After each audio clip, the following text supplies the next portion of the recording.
வணக்கம். தலைப்புச் செய்திகளை பார்க்கலாம். சென்னையில் 80 கோடி ரூபாயில் புதுப்பிக்கப்பட்ட வள்ளுவர் கோட்டத்தை திறந்து வைத்தார் முதலமைச்சர் மு க ஸ்டாலின். மாற்றுத்திறனாளிகள் அமைப்பு சார்பில் பாராட்டு விழா.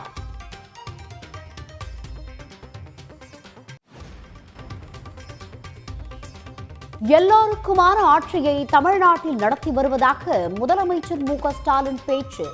எல்லோரும் முன்னேறுவது சிலருக்கு பிடிக்கவில்லை என்பதால் திமுக அரசு மீது பாய்கிறார்கள் என குற்றச்சாட்டு.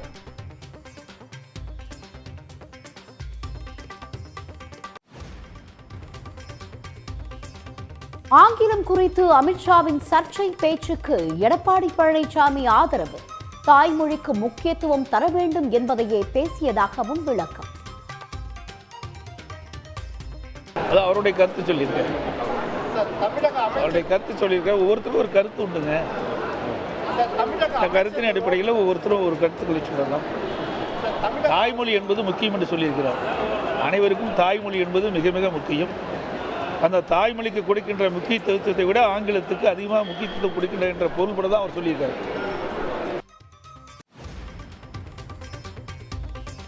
ஒகேனக்கல் காவிரி ஆற்றில் நீர்வரத்து 20,000 கனஅடியாக அதிகரிப்பு.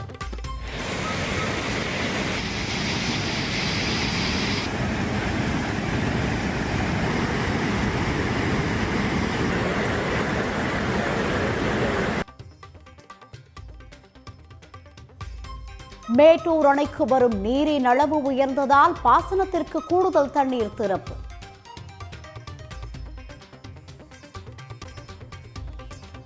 திமுகவுடன் கரம் கோர்ப்பது என எடுத்த தீர்மானத்தில் எந்த மாற்றமும் இல்லை. திமுக கூட்டணியில் தொடர்வது குறித்து வைகோ திட்டவட்டம். 2017 திராவிட இயக்கத்தை காக்க திராவிட முன்னேற்ற கழகத்தோடு கரம் கோர்ப்பது என்று எடுத்த தீர்மானத்தில் எந்த மாற்றமும் இல்லை. எந்த கட்சியோடு வேறொடுத்து பேச வேண்டிய அவசியமும் எங்களுக்கு இல்லை. அப்படி ரகசியமாக பேசுகிற பழக்கமும் எங்களுக்கு இல்லை. ஓசூர் தேசிய நெடுஞ்சாலையில் மேம்பாலத்தின் இணைப்பு விலகியதால் போக்குவரத்து பாதிப்பு.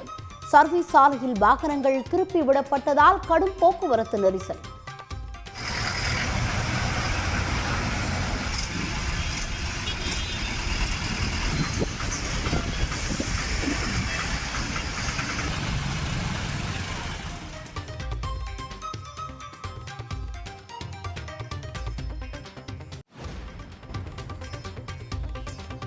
அண்ணா பல்கலைக்கழக மாணவி வன்கொடுமை வழக்கில் அண்ணாமலையை விசாரிக்க வேண்டும். சென்னை உயர்நீதிமன்றத்தில் மனு.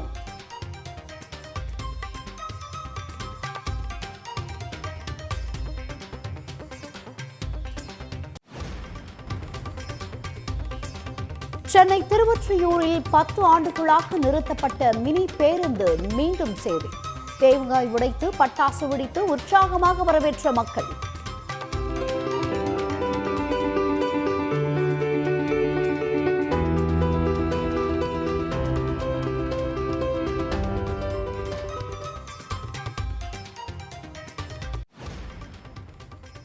தருமபுரி அருகே ஏரி மீன்களுக்கு உணவாக்கும் மாம்பழங்கள். மா ஏற்றுமதிக்கு 18% ஜிஎஸ்டி வரியால் கொள்முதல் குறைந்ததாக விவசாயிகள் வேதனை.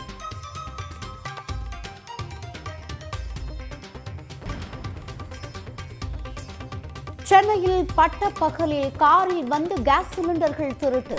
சாலையோரம் வைக்கப்பட்டிருந்த சிலிண்டர்களை திருடிச் சென்ற மர்ம நபர்கள்.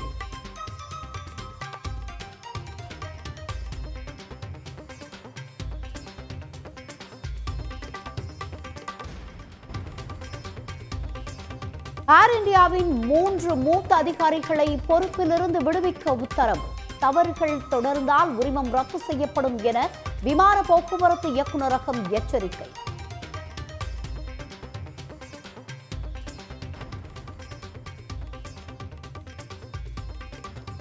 சர்வதேச யோகா தினத்தில் மோடி தலைமையில் 3 லட்சம் பேர் கின்னஸ் சாதனை. சியாச்சின் பனிமலை கல்வான் பள்ளத்தாக்கில் ராணுவ வீரர்கள் யோகா பயிற்சி.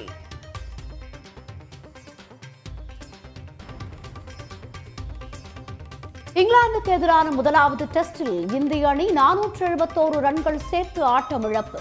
டெஸ்ட் அரங்கில் 7வது சதத்தை பதிவு செய்து தோனியின் சாதனையை முறியடித்தார் ரிஷப் பந்த்.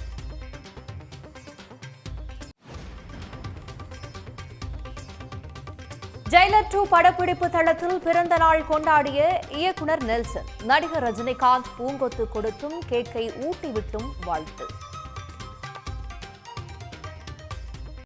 உள்ளாட்சி பொறுப்புகளில் மாற்றுத்திறனாளிகளுக்கு நியமன பதவிகள் மூலம் பிரதிநிதித்துவம் வழங்கி நடவடிக்கை எடுத்துள்ள முதலமைச்சர் மு க ஸ்டாலினுக்கு மாற்றுத்திறனாளிகள் கூட்டமைப்பு சார்பில் பாராட்டு விழா நடைபெற்றது. சென்னை நுங்கம்பாக்கத்தில் புனரமைக்கப்பட்ட வள்ளுவர் கோட்டத்தில் நடைபெற்ற இந்த பாராட்டு விழாவில் பேசிய முதலமைச்சர், மாற்றுத்திறனாளிகள் உள்ளிட்ட எல்லோரும் முன்னேறுவது சில வகுப்புவாத சக்திகளுக்கு பிடிக்கவில்லை என்று குற்றம் சாட்டினார். உங்களுக்கு நான் இருக்கேன், இந்த அரசு இருக்குங்கிற நம்பிக்கையோடு செயல்படுங்க. உங்களுக்கான அனைத்து வாய்ப்புகளையும் வழங்குறது என்னுடைய கடமை. இது எல்லோருக்குமான ஆட்சி, எல்லோரையும் முன்னேற்றுகிற ஆட்சி. அதனாலதான் சில வகுப்புவாத சக்திகளால் அவங்களுக்கு துணை போற கொத்தடிமை கூட்டத்தால தாங்கிக் கொள்ள முடியல. எல்லோரும் முன்னேறுவது சிலருக்கு பிடிக்கல. எல்லோரும் முன்னேறக்கூடாது, எல்லாருக்கும் சமூக நீதி கிடைக்கக்கூடாதுன்னு, சமத்துவம் கூடாதுன்னு நினைக்கிற வகுப்புவாதிகள் தான் திமுக அரசு மீது பாயிறாங்க. அதையெல்லாம் அரசியல் களத்தில் முறியடிக்கக்கூடிய வலிமையை தர்றது நீங்களும் மக்களும் தந்து கொண்டிருக்கக்கூடிய அன்புதான். அந்த வகையில் என் மனதுக்கு இதமா இத்தகைய விழாவை ஏற்பாடு செஞ்சிருக்கக்கூடிய மாற்றுத்திறனாளி சகோதர சகோதரி அனைவருக்கும் என்னுடைய நெஞ்சார்ந்த நன்றி. ஆங்கிலம் தொடர்பான உள்துறை அமைச்சர் அமித்ஷாவின் பேச்சுக்கு கண்டனம் வலுத்துள்ளது. அமித்ஷாவின் கருத்து வளர்ச்சி மற்றும் சமத்துவத்தின் மீதான அச்சத்தின் வெளிப்பாடு என அமைச்சர் அன்பில் மகேஷ் கூறியுள்ளார். அதே வேளையில் தாய்மொழிக்கு முக்கியத்துவம் தர வேண்டும் என்றே கூறியுள்ளதாக அமித்ஷாவின் பேச்சை எடப்பாடி பழனிசாமி நியாயப்படுத்தியுள்ளார்.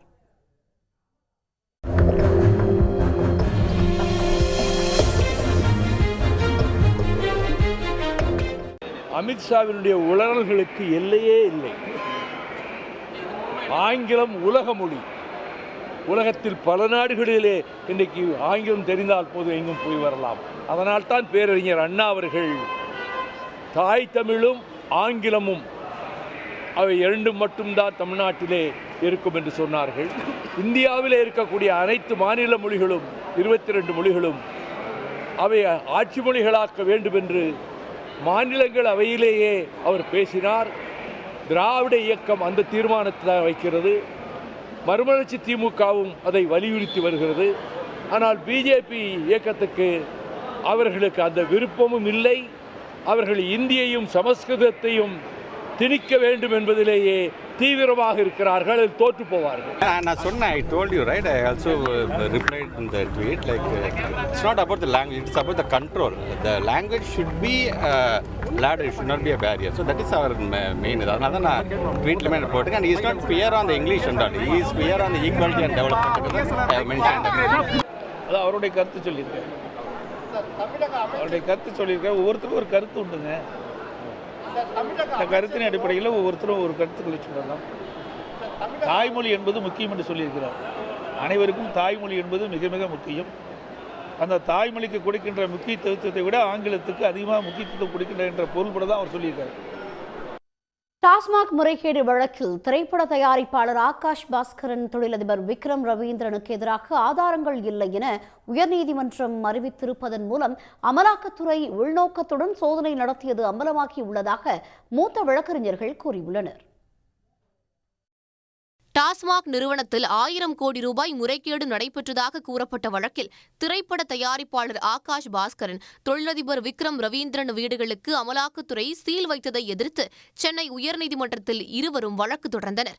இவ்வழக்கை விசாரித்த நீதிபதிகள் MS ரமேஷ், V லட்சுமி நாராயணன் அமர்வு அமலாக்கத்துறை அதிகாரிகளிடம் சரமாரியான கேள்விகளை எழுப்பியது.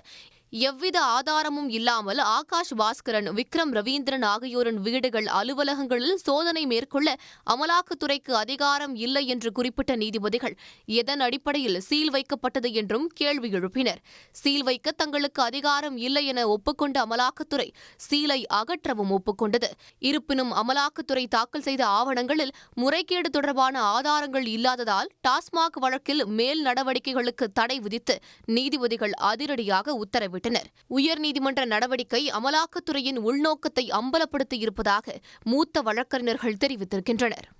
யாரோ ஒரு சிலர் சொல்லக்கூடியவர்கள் எஜமானர்கள் சொல்வதற்கு திருப்திப்படுத்துவதற்காக ஒரு அன்றைக்கு பத்திரிகையில் வர வேண்டும், அன்றைக்கு ஊடகங்களில் மிகப்பெரிய அளவில் வெளிச்சம் போட்டு காட்ட வேண்டும், அதன் மூலமாக அரசியல் பழிவாங்கும் நடவடிக்கை எடுக்க வேண்டும் என்பதற்காகத்தான் இப்படிப்பட்ட சோதனைகளாம் நடக்கிறதே தவிர இதன் மூலமாக இவர்கள் சாதித்தது என்ன என்பதை பொதுமக்கள் கேட்கிறார்கள். அதே சமயத்தில் ஏற்கனவே அமலாக்கத்துறை வழக்கு பதிவு செய்யப்பட்ட வழக்குகளிலே எத்தனை வழக்குகளில் இவர்கள் முழுக்க அறிக்கை தாக்கல் செய்திருக்க சார்ஜ் ஷீட் போட்டிருக்கிறார்கள். அதே போல் எத்தனை வழக்குகளை இவர்கள் தண்டனை பெற்று கொடுத்திருக்கிறார்கள் என்பதை பற்றி பெரிய அளவில் ஆதாரம் எதுவுமே இல்லை. தெல்ல தெளிவாக மக்களுக்கு புரிகிறது. ஈடி என்பது ஒரு மலிவான பாஜகவினுடைய தூண்டுதலில் வந்த இன்ஸ்டிடியூஷன். ஆகவே அதில் எந்த ஒரு உண்மைத்தன்மையும் இல்லை, நம்பகத்தன்மையும் இல்லை. சட்டப்பூர்வமாக இது உச்சநீதிமன்றம் சென்றாலும் எந்த ஒரு அடிப்படை ஆதாரம் இல்லாமல் ரெய்டு அடிப்பாங்கன்னா இன்றைக்கி ஈடிக்கு இனிமே வாழாட்ட மாட்டாங்க. ஈடியை பொறுத்தவரையிலும் அவங்களுடைய நிலைமையை புரிஞ்சுக்கணும். எந்த ஒரு அடிப்படை முகாந்திரமும் ஆதாரமும் இல்லாமல் கலங்கப்படுத்த வேண்டும் என்று பொய்யான அதாவது ஒரு குற்றச்சாட்டுகளையும் ஒரு செய்திகளை வைத்து கொண்டு போகிறது அசிங்கம். நீதிமன்றம் ஒரு முறை இல்லை, ரெண்டாவது முறை வாய்ப்பு கொடுத்தும் கூட எந்த விதமான ஆதாரத்தையும் அவங்களால கொடுக்க முடியாத போது இடி டிபார்ட்மெண்ட் போய் இப்படி கொடுப்பதுங்கிறது இந்த சட்டம் ஏற்கனவே நாடு முழுவதும் இருக்கக்கூடிய விமர்சனம். இந்த சட்டம் ஆளுங்கட்சிக்கு எதிரானவர்களுக்கு எதிராக பயன்படுத்தப்படுது அப்படிங்கிறதும், தனிமனித யாரையெல்லாம் பிடிக்கலையோ அவர்களுக்கு எதிராக இது பயன்படுத்தப்படுது அப்படிங்கிற குற்றச்சாட்டை உறுதிப்படுத்துவதாக தான் இருக்கிறதா பார்க்க முடியுது. காங்கிரஸ் கட்சி ஆட்சி அமைத்தால் அமலாக்கத்துறையை முதலில் நீக்க வேண்டும் என்று தாங்கள் கோரிக்கை வைப்போம் என்று சில வழக்கறிஞர்கள் தெரிவித்திருக்கின்றனர். காவல்துறையினர் குறைந்தபட்ச ஆதாரத்தை வைத்துக் கொண்டுதான் சோதனையே நடத்துவார்கள் என்று கூறும் சில வழக்கறிஞர்கள் அந்த நடைமுறை கூட அமலாக்கத்துறையிடம் இல்லை என்றும் குற்றம் சாட்டியுள்ளனர். திமுக கூட்டணியில் எந்த குழப்பமும் இல்லை, அக்கூட்டணியில் தொடர்வது குறித்து எடுத்த தீர்மானத்தில் எந்த மாற்றமும் இல்லை என்று மதிமுக பொதுச் செயலாளர் வைகோ தெரிவித்துள்ளார். வேறு எந்த கட்சியுடனும் கூட்டணி சேரும் அவசியம் இல்லை, ரகசியமாக பேசும் பழக்கமும் தங்களுக்கு இல்லை என அவர் தெரிவித்துள்ளார். குழப்பவாதிகளாக மாறிவிட்டதற்கு நான் அவர்களுக்காக அனுதாபப்படுகிறேன். மறுமலர்ச்சி திமுகவை பற்றி கூட கேட்டார்கள். நாங்கள் 2017 திராவிட இயக்கத்தை காக்க திராவிட முன்னேற்றக் கழகத்தோடு கரம் கோர்ப்பது என்று எடுத்த தீர்மானத்தில் எந்த மாற்றமும் இல்லை. எந்த கட்சியோடு வேறொடுத்து பேச வேண்டிய அவசியமும் எங்களுக்கு இல்லை. அப்படி ரகசியமாக பேசுகிற பழக்கமும் எங்களுக்கு இல்லை.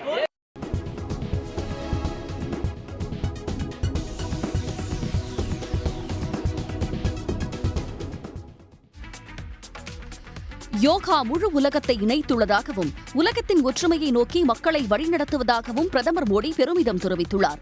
ஆந்திர மாநிலம் விசாகப்பட்டினத்தில் ஆர்கே கடற்கரை முதல் போகாபுரம் வரை 28 கிலோமீட்டர் தொலைவுக்கு பிரம்மாண்ட யோகா நிகழ்ச்சி நடைபெற்றது.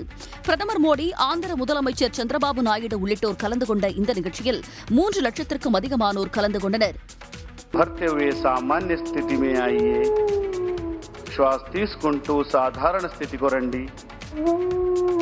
गर्दन घुमाने का अभ्यास करेंगे, नेक रोटेशन अभ्यासम चेतदाम, और धीरे से सामान्य स्थिति में और अपोजिट दिशा में एक और बार इसको घुमाएंगे.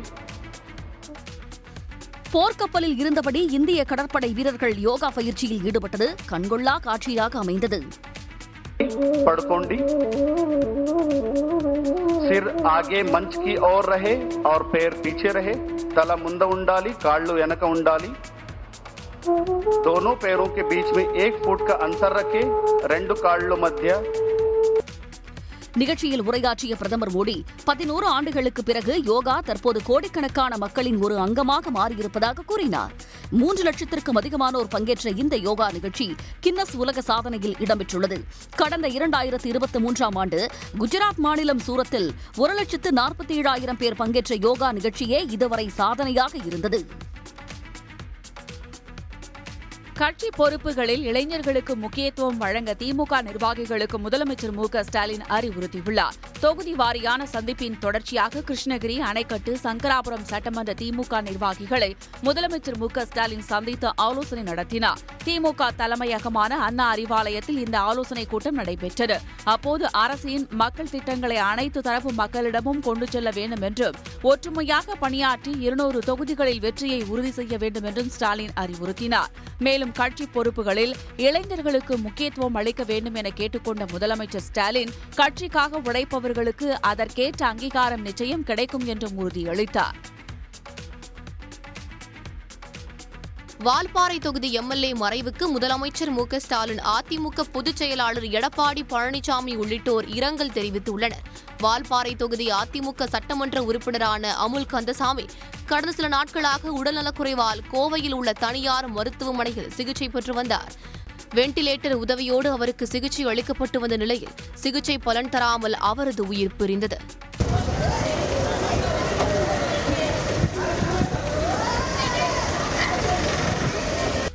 அமுல் கந்தசாமி மறைவுக்கு முதலமைச்சர் மு.க.ஸ்டாலின் இரங்கல் தெரிவித்துள்ளார். அவரை இழந்து வாடும் குடும்பத்தினருக்கும் வால்பாறை தொகுதி மக்கள் மற்றும் அதிமுக கட்சியினருக்கும் இரங்கலை தெரிவித்துக் கொள்வதாக அவர் கூறியுள்ளார். அதிமுக பொதுச் செயலாளர் எடப்பாடி பழனிசாமி அமுல் கந்தசாமி உடலுக்கு நேரில் சென்று அஞ்சலி செலுத்தி குடும்பத்தினருக்கு ஆறுதல் தெரிவித்தார். அன்புமணி ராமதாஸ் உள்ளிட்ட அரசியல் தலைவர்களும் அமுல் கந்தசாமி மறைவுக்கு இரங்கல் தெரிவித்துள்ளனர். கர்நாடகாவின் KRS கபினி அணைகளிலிருந்து திறக்கப்படும் தண்ணீரால் காவிரி ஆற்றில் நீர்வரத்து படிப்படியாக உயர்ந்து வருகிறது. கபினி அணைக்கு பிற்பகல் 12 மணி நிலவரப்படி 13,024 கன அடி தண்ணீர் வந்து கொண்டிருக்கும் நிலையில் அணையிலிருந்து 12,000 கன அடி நீர் திறக்கப்படுகிறது. இதனால் ஒகேனக்கல் காவிரி ஆற்றில் நீர்வரத்து 19,000 கன அடியிலிருந்து 20,000 கன அடியாக அதிகரித்துள்ளது. சுற்றுலா பயணிகளின் பாதுகாப்பு கருதி அருவி மற்றும் ஆற்று பகுதிகளில் குளிக்க 2வது நாளாக தடை விதிக்கப்பட்டுள்ளது.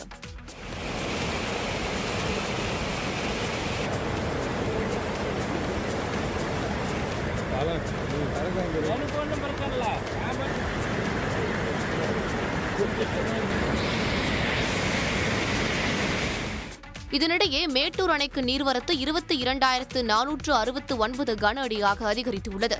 நீர்வரத்து அதிகரிப்பால் அணையின் நீர்மட்டம் 114 அடியை எட்டியுள்ளது. அணையிலிருந்து டெல்டா பாசனத்திற்காக 16,000 கன அடி தண்ணீர் திறக்கப்பட்டுள்ளது. அண்ணா பல்கலைக்கழக மாணவி பாலியல் வன்கொடுமை வழக்கில் தண்டனை விதிக்கப்பட்ட ஞானசேகரன் யார் யாரிடம் பேசினார் என்பதற்கான ஆதாரம் உள்ளதாக கூறிய அண்ணாமலையிடம் விசாரணை மேற்கொள்ள கோரி சென்னை உயர்நீதிமன்றத்தில் மனு தாக்கல் செய்யப்பட்டுள்ளது.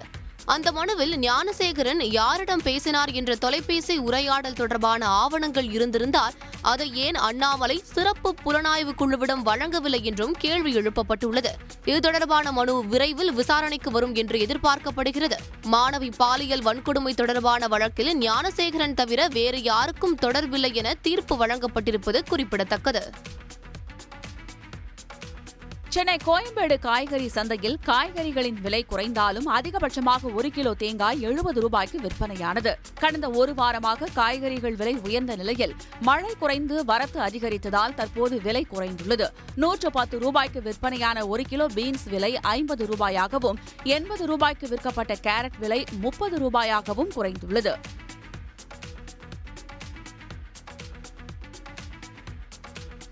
சென்னையை அடுத்த எர்ணாவூர் சுனாமி குடியிருப்பு முதல் காலாடிபேட் மெட்ரோ ரயில் நிலையம் வரை 10 ஆண்டுகளுக்கு பிறகு மீண்டும் மினி பேருந்து இயக்கப்பட்டதால் மக்கள் மகிழ்ச்சியடைந்தனர்.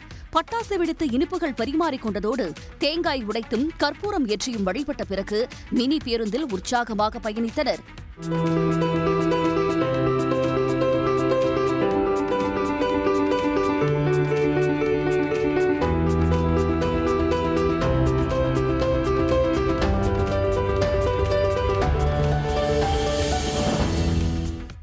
கிலோமீட்டர் தொலைவிலான இந்த வழித்தடத்தில் 2 ரயில்வே சுரங்கப்பாதை உள்ளதால் மக்கள் ஆட்டோ மற்றும் இருசக்கர வாகனங்களில் மட்டுமே செல்ல முடியும் என்ற நிலை இருந்தது. தற்போது மீண்டும் மினி பேருந்து சேவை தொடங்கப்பட்டிருப்பதால் குறைவான கட்டணத்தில் எளிதாக செல்ல முடியும் என முதலமைச்சருக்கு அந்த பகுதி மக்கள் நன்றி தெரிவித்திருக்கிறார்கள். இப்போ ஒரு எமர்ஜென்சின்னு பார்த்தீங்கன்னா ஒரு ஆட்டோ இல்லை வந்து பைக்கில் தான் போகிற மாதிரி தான். அதுவும் அஜாக் ஸ்கூலில் வந்து பார்த்தீங்கன்னா வெறும் ஆட்டோ பைக் மாதிரி தான் இருந்தது. இப்போ ஏதோ எமர்ஜென்சி நம்ம இந்த ஒரு தெருவில் இப்போ ஒரு சென்டர் பாயிண்ட் வந்துட்டோம்னா இந்த மாதிரி மினி பஸ் இருக்கும் போது ஈஸியாக நம்ம அடாப்ட் பண்ணிட்டு ஒரு இடத்துக்கு போகிறதுக்கு ஈஸியாக இருக்குது இந்த மினி பஸ் வந்ததுனால. காங்கிரஸ் மாமன்ற உறுப்பினர் திரவியம் வாகனத்தை இயக்கி மினி பேருந்து சேவையை வடமாநிலங்களில் விட்டுவிட்டு பெய்து வரும் கனமழையால் சில நகரங்களில் பொதுமக்களின் இயல்பு வாழ்க்கை பாதிக்கப்பட்டுள்ளது. குஜராத் மாநிலத்தின் பல்வேறு பகுதிகளில் கடந்த சில நாட்களாக கனமழை வெளுத்து வாங்கி வருகிறது. குறிப்பாக மஞ்சள் எச்சரிக்கை விடுக்கப்பட்டிருந்த ஆரவல்லி மாவட்டத்தில் பெய்த தொடர் மழையால் சாலைகள் வெள்ளக்காடாக காட்சியளிக்கின்றன.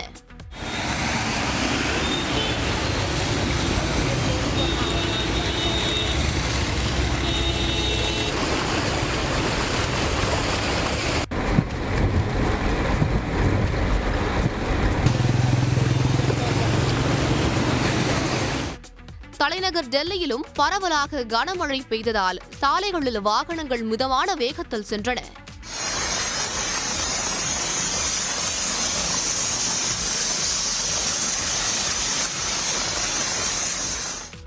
இதேபோல உத்தரப்பிரதேச மாநிலம் வாரணாசி, உத்தராகண்ட் மாநிலம் டேராடூன் உள்ளிட்ட பகுதிகளிலும் மழை பெய்தது.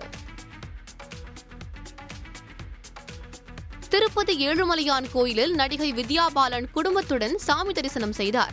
அவருக்கு ரங்கநாதர் மண்டபத்தில் தேவஸ்தான அதிகாரிகள் தீர்த்த பிரசாதம் வழங்கி வேத பண்டிதர்கள் மூலம் ஆசீர்வாதம் செய்ய வைத்தனர். தரிசனத்திற்கு பிறகு கோயில் நடைக்கு வெளியேற வந்த நடிகை வித்யா பாலனுடன் ரசிகர்கள் போட்டி போட்டு புகைப்படம் எடுத்துக் கொண்டனர்.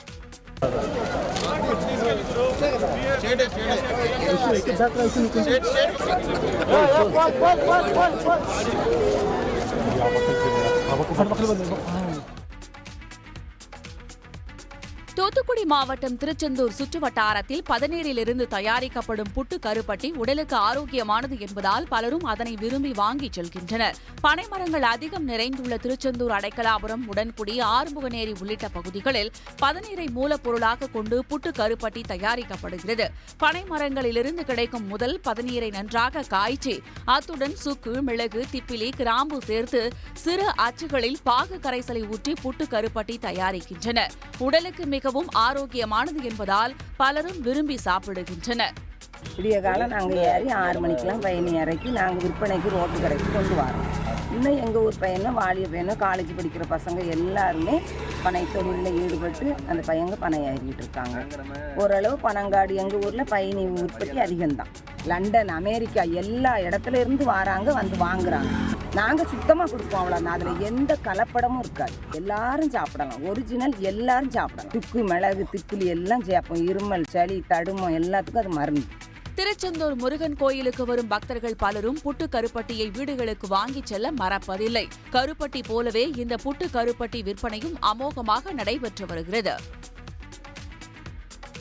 புதுச்சேரியில் மதுபானங்களின் விலை உயர்வு இன்று நடைமுறைக்கு வந்தது. புதுச்சேரி அரசின் வருவாயை பெருக்க கலால் வரி, நில வழிகாட்டி மதிப்பு உள்ளிட்ட பல்வேறு வரிகள் உயர்த்தப்பட்டதால் மதுபானங்களின் விலை உயர்த்தப்பட்டன. விலை உயர்வு அறிவிப்பு வெளியானதும் கடந்த 10 நாட்களாக பழைய விலையிலேயே மதுபானங்கள் விற்கப்பட்டு வந்தன. இந்நிலையில் உயர்த்தப்பட்ட புதிய விலை இன்று நடைமுறைக்கு வந்தது. அதன்படி 60 ரூபாய் விலை கொண்ட குவார்ட்டர் பிராந்தி மற்றும் விஸ்கி 72 முதல் 74 ரூபாய் வரை விற்பனை செய்யப்படுகிறது. 120 ரூபாய்க்கு விற்பனை செய்யப்பட்ட குவார்ட்டர் பிராண்டட் பிராந்தி மற்றும் விஸ்கி 147 ரூபாய்க்கு விற்கப்படுகிறது. அதேபோல அனைத்து வகை மதுபானங்களின் விலையும் உயர்ந்திருக்கிறது. ஒசூர் தேசிய நெடுஞ்சாலையில் மேம்பால இணைப்பு பாலம் சற்று விலகியதால் பரபரப்பு நிலவியது. நெடுஞ்சாலையில் வந்த வாகனங்கள் திருப்பிவிடப்பட்டதால் சர்வீஸ் சாலையில் கடும் போக்குவரத்து நெரிசல் ஏற்பட்டது. கிருஷ்ணகிரி மாவட்டம் ஒசூர் பேருந்து நிலையம் அருகே அமைந்துள்ளது இந்த மேம்பாலம். ஒசூர் நகர பகுதிகளில் ஏற்படும் போக்குவரத்து நெரிசலை குறைக்கும் வகையில் தேசிய நெடுஞ்சாலையில் 2 வழித்தடமாக மேம்பாலம் கட்டப்பட்டது. இந்நிலையில் கிருஷ்ணகிரியிலிருந்து பெங்களூரு நோக்கிச் செல்லும் வழித்தடத்தில் மேம்பால இணைப்பு சற்று விலகி காணப்பட்டதால் பரபரப்பு நிலவியது.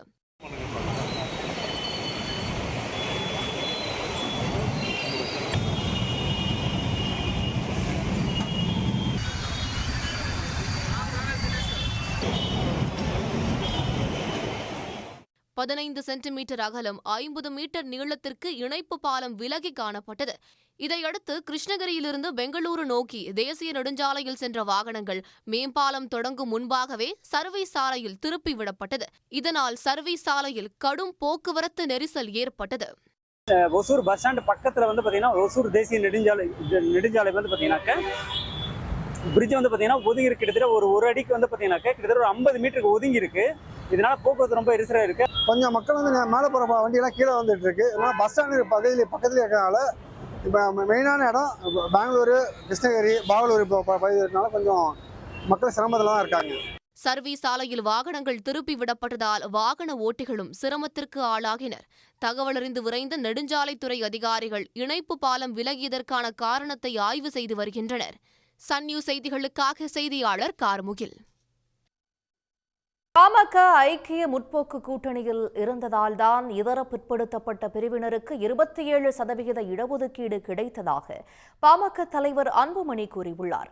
சென்னையில் நடைபெற்ற பெரியார் பெருந்தொண்டர் ஆனைமுத்து நூற்றாண்டு விழாவில் பேசிய அவர், அதிமுக ஆட்சியில் வழங்கப்பட்ட 10.5% இடஒதுக்கீட்டை ஒரு மாதம் முன்னதாக வழங்கியிருந்தால் எந்த சிக்கலும் வந்திருக்காது என தெரிவித்துள்ளார். அதேபோல் பாமகவில் நிலவக்கூடிய பிரச்சனைகள் விரைவில் சரியாகும் எனவும் அன்புமணி கூறியுள்ளார். மத்திய அரசிலே அங்கமாக இருந்த காரணத்தால் தான், ஐக்கிய முற்போக்கு கூட்டணி ஆட்சி நடந்த காரணத்தால் தான் ஐயா அவர்கள் அந்த ஐக்கிய முற்போக்கு கூட்டணி ஆட்சியிலே அந்த தலைவர்கள் கூட்டத்திலே கலந்து நீங்கள் எங்களுக்கு உறுதி கொடுத்த 27 விழுக்காடு இதர பிற்படுத்த மக்களுக்கு கல்வியிலே உறுதி கொடுத்த அந்த 27% என்ன ஆச்சுன்னு கேள்வி கேட்டார். ஐயா கேள்வி கேட்டு சோனியா காந்தி அம்மையை பார்த்து ஐயா அவர்கள், நீங்கள் கொடுக்கவில்லை என்றால் நாங்கள் இந்த கூட்டணியை விட்டு வெளியேறுவோம் என்று எழுந்து நின்று தைரியமாக பேசினார் மருத்துவரை. இதற்கு முந்தைய ஆட்சி காலத்தில் வன்னியர்களுக்கு 10.5 விழுக்காடு இடஒதுக்கீடு வழங்கினார்கள். ஆனால் கடைசி நேரத்தில் வழங்கினார்கள். ஒரு மாதத்துக்கு முன்பு வழங்கியிருந்தால் எந்த சட்ட சிக்கலும் வந்திருக்காது எடப்பாடி பழனிசாமி ஆட்சி காலத்தில். ஆனாலும் வழங்கினார்கள். சர்வதேச யோகா தினத்தை முன்னிட்டு தமிழ்நாடு முழுவதும் பல்வேறு மாவட்டங்களில் சிறப்பு நிகழ்ச்சிகள் நடைபெற்றன. பள்ளி கல்லூரி மாணவர்களும் இளைஞர்களும் யோகாசன பயிற்சிகளை மேற்கொண்டனர். 11வது சர்வதேச யோகா தினத்தை ஒட்டி பழனியில் 1000க்கும் மேற்பட்ட சிறுவர் சிறுமியர் கலந்து கொண்ட யோகா நிகழ்ச்சி நடைபெற்றது. ஒரே நேரத்தில் 500 சிறார்கள் சூரிய வடிவில் நின்று வணக்கம் செய்தது அனைவரையும் கவர்ந்தது.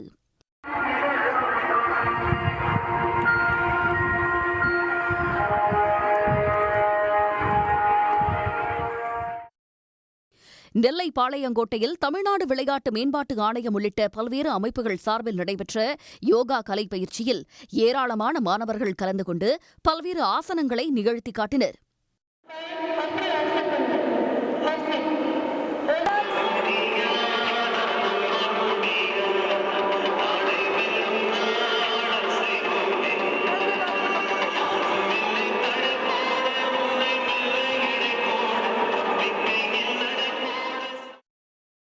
மதுரையில் நடைபெற்ற யோகா தின சிறப்பு நிகழ்ச்சியில் தமிழ்நாடு ஆளுநர் RN ரவி பங்கேற்றார். அப்போது அவர் மேடையில் தொடர்ச்சியாக 50 முறைக்கு மேல் தண்டால் பயிற்சி செய்து அசத்தினார்.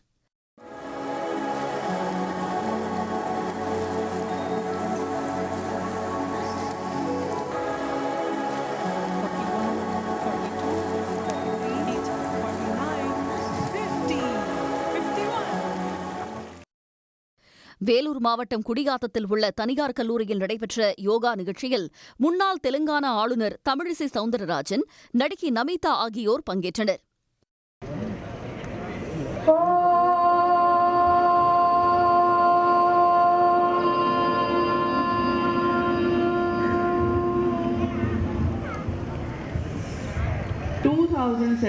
பாலிவுட்ல ஒரு ஹீரோயின் கரீனா கபூர் அவர் ஒரு டயட் ஃபாலோ பண்ணி ஸ்பெஷலி யோகா பண்ணி நிறையா சூரிய நமஸ்காரம் 108, 144 அந்த மாதிரி சூரிய நமஸ்காரம் பண்ணி திடீர்னா சைஸ் 0 கொண்டு வருதுக்கு அப்புறம் தான் நம்ம நாட்டில் திடீர்னா யோகாவோட ஒரு புதுசா ட்ரெண்ட் ஸ்டார்ட் ஆயிட்டு. ஆனா யோகா 2007 இல்லைமா 5000 years old tradition. தூத்துக்குடியில் நடைபெற்ற உலக யோகா தின நிகழ்ச்சியில் குழந்தைகள், இளைஞர்கள், முதியவர்கள் என 1000க்கும் மேற்பட்டவர்கள் கபோடாசனம், மயூராசனம், புஜாங்காசனம், பிரணாயம் உள்ளிட்ட யோகா கலை பயிற்சிகளை செய்தனர். கழுத்து, முதுகுத்தண்டு மூணும் ஒரே நேர்கோட்டில் இருக்கான்னு பார்த்துக்கலாம். ரொம்ப ரிலாக்ஸ்டாக இன்ஹேல் பண்ணி எக்ஸேல் பண்ணலாம். இந்த மூச்சு விடுற சத்தம் கூட கேட்காத அளவுக்கு மெதுவாக மூச்சை உள்ளிழுத்து வெளியே வரலாம். கோவையில் 500க்கும் மேற்பட்ட பள்ளி மாணவ மாணவியர் 20க்கும் மேற்பட்ட ஆசனங்களை செய்து கவனம் ஈர்த்தனர்.